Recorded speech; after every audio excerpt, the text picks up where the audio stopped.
പണ്ടൊക്കെ മുറുക്കി തുപ്പാൻ ഉപയോഗിച്ചിരുന്ന കോളാമ്പിയുടെ ആകൃതിയിലുള്ള ഒരു പൂവ്, കോളാമ്പിപ്പൂവ്. മഴയെന്നില്ല, വെയിലെന്നില്ല, എല്ലാ കാലത്തും പൂത്തുലഞ്ഞു നിൽക്കുന്ന അലമാണ്ട എന്ന കോളാമ്പി. ഇതൊരു നിത്യഹരിത സസ്യമാണെന്ന് പറയാം. എന്നെ ആരും നോക്കിയാലും പ്രശ്നമില്ല, നോക്കിയില്ലേലും പ്രശ്നമില്ല. ഞാനിങ്ങനെ നിറയെ പൂവിട്ട് പൂന്തോട്ടങ്ങളെ മഞ്ഞയിൽ കുളിപ്പിച്ച് സുന്ദരമാക്കി നിർത്തും. ശരിയല്ലേ?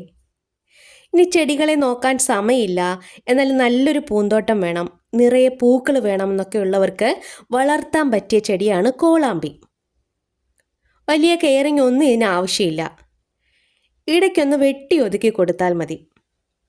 ഇതിൻ്റെ ഏറ്റവും വലിയ പ്രത്യേകത നമുക്ക് ഇഷ്ടമുള്ള രീതിയിൽ ഇതിനെ വളർത്തിയെടുക്കാമെന്നുള്ളതാണ്. വള്ളിച്ചെടിയായിട്ട് വളർത്താം, കുറ്റിച്ചെടിയായിട്ട് നിർത്താം. ഇനി മതിലിൻ്റെ സൈഡിലൊക്കെ വെച്ച് പിടിപ്പിച്ചിട്ട് മതിലിലേക്ക് പടർത്തിയാൽ നല്ല ഭംഗിയായിരിക്കും. ഇതിൻ്റെ കമ്പ് വെച്ചിട്ട് പുതിയ തൈകൾ ഉണ്ടാക്കാം. ഈ സമയത്ത് ഈ മഴക്കാലത്ത് ഇളം കമ്പ് നട്ടാൽ പെട്ടെന്ന് വേര് പിടിച്ചു കിട്ടും. കമ്പ് വെള്ളത്തിലിട്ടും വേര് പിടിപ്പിക്കാം. അലമാണ്ട പല നിറത്തിലുണ്ട്, എങ്കിലും ഏറ്റവും ഭംഗിയുള്ളതും മിക്ക വീടുകളിലുള്ളതും യെല്ലോ അലമാണ്ട തന്നെയാണ്. ഇത് 3 മീറ്റർ വരെ ഉയരം വെക്കും.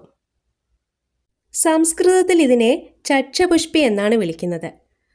ഓണക്കാലത്ത് നമ്മുടെ പൂക്കളത്തിൽ ഈ മഞ്ഞ സുന്ദരികൾ നിറഞ്ഞിരിക്കും. പൂക്കൾ കുറവാണെന്ന് തോന്നുമ്പോൾ നമുക്ക് വളം ചെയ്തു കൊടുക്കാം.